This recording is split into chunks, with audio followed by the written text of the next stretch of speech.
تعالوا مع بعضينا نشوف هذا السؤال. 60-year-old man with recurrent and exacerbated COPD is hospitalized for an evaluation for lung resection.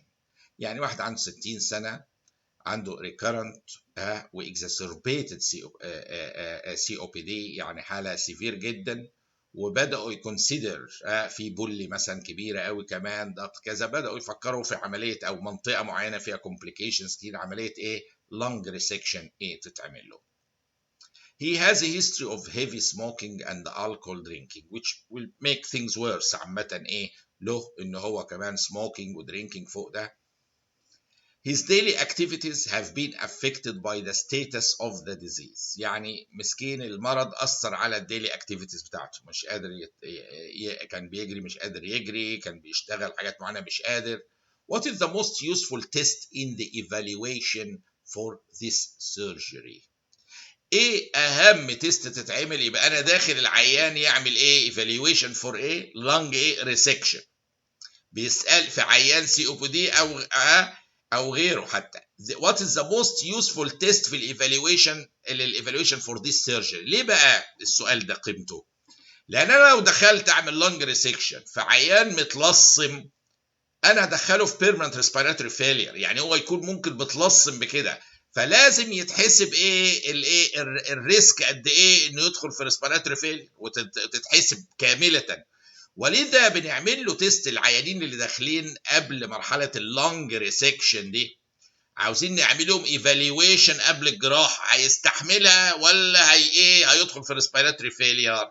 بنعمل له اختبار لذيذ جدا اسمه او حاجه اللي هو بريدكتد بوست اوبراتيف، يعني توقعي. بريدكتد يعني ايه؟ توقعي. فورسد اكسبيراتوري فوليوم 1 ده احسن حاجه كتوقع لما بعد الجراحه هيتم ايه. الحقيقه هذا الاختبار بيتم كالاتي. يعني احنا هنا بنقول it's necessary to assess the post-operative pulmonary functions before the lung resection. مش معقول ادخل اشيل lung او اجزاء منها segments وانا مش عارف بعد كده ده الشيله دي العيان هيدخل مني في respiratory failure بعدها على طول forever ويضيع، ولا يعني ساعتها يبقى قرار ريسكشن نفكر في حلول اخرى.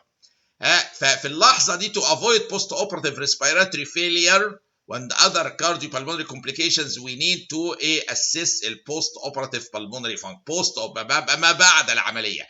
فاحنا محتاجين حاجه بريدكشن، ما انا مش عارف انا هعمل له العمليه واقيس، يبقى عملتها خلاص، انا عاوز قبل ما اعمل العمليه ابريدكت ايه اللي هيحصل لو شلت الايه سيجمنتس من اللنج. فبنعمل حاجه اسمها بريدكتد بوست اوبراتيف، دي الاجابه او PPOD expiratory forced volume 1 is the most useful way to evaluate the benefit from lung resection. اللي هو ايه؟ predicted، بقولها تاني، post operative، يعني انا بتوقع البوست اوبراتيف forced expiratory ايه expiratory ايه volume 1 او forced expiratory volume 1.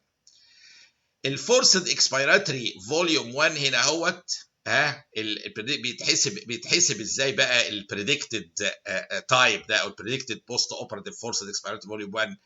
بنشوف البري اوبراتيف فورسد اكسبيراتوري فوليوم 1 نقيسه ودي ممكن تيجي السؤال لوحدها. بنشوف البري اوبراتيف قد ايه، كميته قد ايه، قدراته قد ايه في الفورسد اكسبيراتوري فوليوم 1، وبعد كده بنضرب ده في الحسبه التاليه. احنا عندنا 19 سيجمنت، بننقص منها النمبر اوف سيجمنتس اللي انا هشيلها. يعني افترض انا هشيل 5 سيجمنتس او 7 سيجمنتس، يبقى فاضل 12 على 19، يبقى انا اضرب الفورسد اكسبيراتوري فوليوم 1 في 12 على 19 يديني البريدكتد فورسد بوست اوبراتيف فورسد اكسبيراتوري فوليوم 1 اللي هي كانت اجابه هذا السؤال.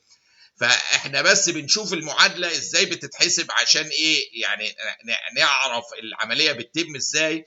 ان انا مش مجرد فورسد اكسبيراتوري فوليوم 1 عاديه، لا، ده انا بعمل حسبه معينه كده بايكويشن كده اقدر اتوقع بيها ما بعد الريسكشن لللنج العيان ده يدخل في الريسبيراتوري فيلير ولا لا، بان انا اشوف بري اوبراتيفلي فورسد اكسبيراتوري فوليوم 1 العام بتاعه واضربه في 19، اشوف ايه 19 في 19 سيجمنت ناقص النمبر اوف سيجمنتس تو بي ريموفد، وقلنا لو 12 يبقى ايه، لو اشيل يعني 7 هيبقى فاضل 12، نقسم ده على 19 ونضربه تطلع لي ايه حته الايه البريدكتد بوست اوبراتيف البي بي او دي فورسد اكسبيراتوري فوليوم 1.